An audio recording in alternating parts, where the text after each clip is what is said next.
I'm acquainting Abby with the modern technology when the sound of loud voices from outside interrupts me mid-sentence. Well, one very obnoxiously loud voice. I know only one person who can make a racket like that. I grab Abigail's hand and lead her out into the living room just in time to hear Tara and Morgan reach the door. Tara, stop for a second. We don't know for sure that this isn't a trap. Yeah, but what if it's not? I can't take that chance. I'm going in. Tara, wait. The door flies open so hard it bangs against the wall. Tara freezes in the doorway, probably not expecting me to be there. Or maybe even here at all. Hey. Everything I had rehearsed and planned to say in my head is forgotten in an instant. Somehow this feels more unreal than anything else so far. I never had time to doubt any of the stuff that's happened to me. I had plenty of time to doubt that I'd see Tara again. Tara's mouth flaps up and down like a nutcracker statue. I don't think she forms a single coherent word. Morgan approaches from behind and places a protective hand on Tara's shoulder, which seems to reset her. She rubs her eyes as she stares at me. Either she doesn't believe what she's seeing or she's about to cry. Maybe both? You changed your look a little bit, huh? When she finally speaks, her voice shakes like crazy. You like it? Tara gives me a slight nod. It makes you look like a total nerd. Without another word, she bursts into tears. She doesn't even hesitate a moment before bounding forward like an excited, tear-stained racing dog. I've spent so long worrying about her that seeing her safe and sound, in the flesh, is almost too much to handle. There are so many things that we left unsaid or unresolved. I'm just glad there's time to fix that now. I thought you were dead.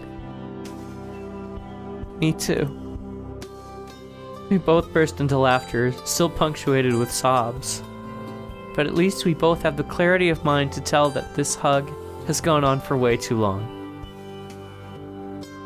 When we split apart, she has a big, dumb grin on her big, dumb face. Welcome back, Mads. Good to be back, Tara. Our reunion over, Morgan finally steps forward, taking Tara's hand in her own. She smiles at me, her expression soft for once. Hey, Maddie. It's good to see you again. Her voice is as calm as ever, but the wide, genuine smile on her face tells me that the last couple weeks have changed her as much as they changed me. You too, Morgan. I feel like I should say something more than that, but I know neither of us is much for words. It's nice to have someone else around who feels the same way for once. Before anything else, there's someone I'd like to introduce you to. I turn to gesture for Abigail, but at first she's nowhere to be seen. Then I spot a familiar flash of pink and purple lingering by my bedroom door. Right, we've spent so long together that I'd forgotten how timid she was when we first met. Her eyes are wide as she wrings her hands, looking from me to Tara and back. Tara and Morgan look just as shocked once they notice her. I head over to where Abigail is and take her hand. They're okay. I promise. She nods, letting herself be led back into the living room. Tara, Morgan, I'd like you to meet Abigail. I pause for a moment. She's my girlfriend. Whoa, we do have a lot to catch up on. She turns to face Abigail. I'm Tara. I've been friends with Maddie for forever. It's nice to finally meet you, Tara. I've heard a lot about you. Hell yeah. All good things, I hope. Mostly. I'll take it. Morgan steps forward too. Morgan, nice to meet you. Abigail nods politely. You as well. So, let's sit down. We've got a lot of catching up to do, and not a whole lot of time to do it. The four of us move to the couch and sit down. Right as we do, though, There's a loud grumble from beside me. Abigail clutches her stomach, looking absolutely mortified. What was that? What's happening? Oh, yeah. We should probably eat something. Eat? Her eyes light up. That's right. I'm hungry. Morgan and Tara look baffled. I can't blame them for that one. Like I said, long story. Is there anything to eat? It's been a long time since either of us have had a meal. I'll make us some breakfast. Cross your fingers for a pancake mix.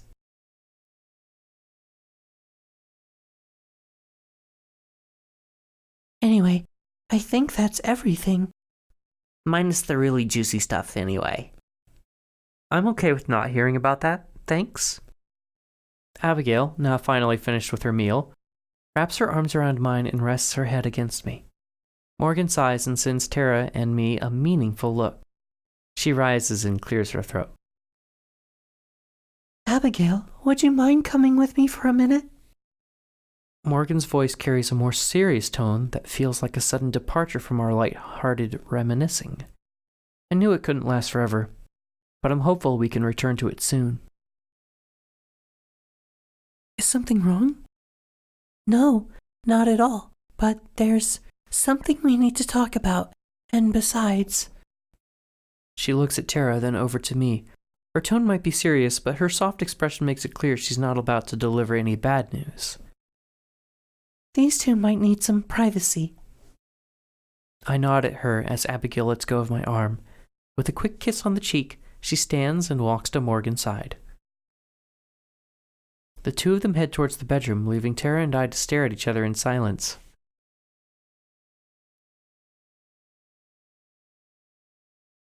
We look away from each other awkwardly as I try to think of what to say. Should I speak first, or should I wait for her? What do I say? She knows how much I missed her, but there was so much tension between us before I died. I never had a chance to apologize for hiding Abigail, or for how I handled telling her I was going to quit. I take a deep breath and raise my head. I just need to go for it. I've spent enough time waiting to speak. Whatever happens, happens. I'm sorry. I shouldn't have. It was really shitty of me to. We both slam our mouths shut again. Tara's face reddens and she chuckles softly. Maybe we should take turns. As long as you don't mind going first. She takes a long, overly dramatic breath and closes her eyes. I know I was shitty to you about leaving. I should have listened to you and accepted it instead of being all bitter and passive-aggressive. And I know I was even shittier once we got evidence. I shouldn't have frozen you out like that. Maybe a bad choice of words there, Tara. I shouldn't have ignored you the way I did. I want you to be part of paranormal, I really do. Trying to exclude you is stupid and impulsive. She looks me right in the eyes, and I can tell that all her typical bravado is gone. This is pure, naked honesty. It's hard enough for me to manage something like that, much less her. She really put her heart into this, and I'm more grateful for that. When all of this is over, whatever you decide to do, I won't stand in your way. You know I always want you to be part of paranormal, but you gotta be your own person. And you're my best friend. Thinking I might have lost you forever made me realize that I honestly have no idea what I'd do without you. I give you a lot of shit, but I really do love you. And I'm so sorry all this happened because I was too much of a screw-up to remember that. Tara exhales and slumps back in her chair, as if the act of apologizing drained all the energy in her body. She's grown so much in the short time we've been here. Then again, so have I. I need to make sure I show her the same sincerity in return. I'm sorry too, Tara. Even if I was mad, I shouldn't have hidden Abigail from you. It made things worse for both of us. And it drove us apart when we should have been getting closer than ever. But more than that, I shouldn't have set this whole thing into motion the way I did. The memory of our fight back home is painful, but I can't keep trying to run away instead of dealing with it head on. It's not fair to either of us. I should have told you I was thinking about leaving, and why I was thinking about it. I should have talked things over with you instead of dropping the bomb on you right before we left. When I thought I was going to be stuck here forever, I realized you were the person I'd miss more than anyone else, even more than my family. I don't know what I'm going to do when we get back. I still have a lot to figure out, but I do know that whatever happens, we'll always be best friends. Mads, As she struggles to think of what to say next, I gently put my arms around her in a reassuring hug. We've said enough for now. She hugs back, squeezing a bit too hard. We stay that way until it starts to get awkward, as hugs between us tend to do. I pull away and sit back down, a bit embarrassed. So, are we good? I let out a deep breath, releasing the anxiety that had been twisting my stomach in knots. Whatever happens next, I know it'll be easier without that dragging me down. Yeah, I think we're good. Are we good enough for me to start calling you the ghost with the most? Don't push it.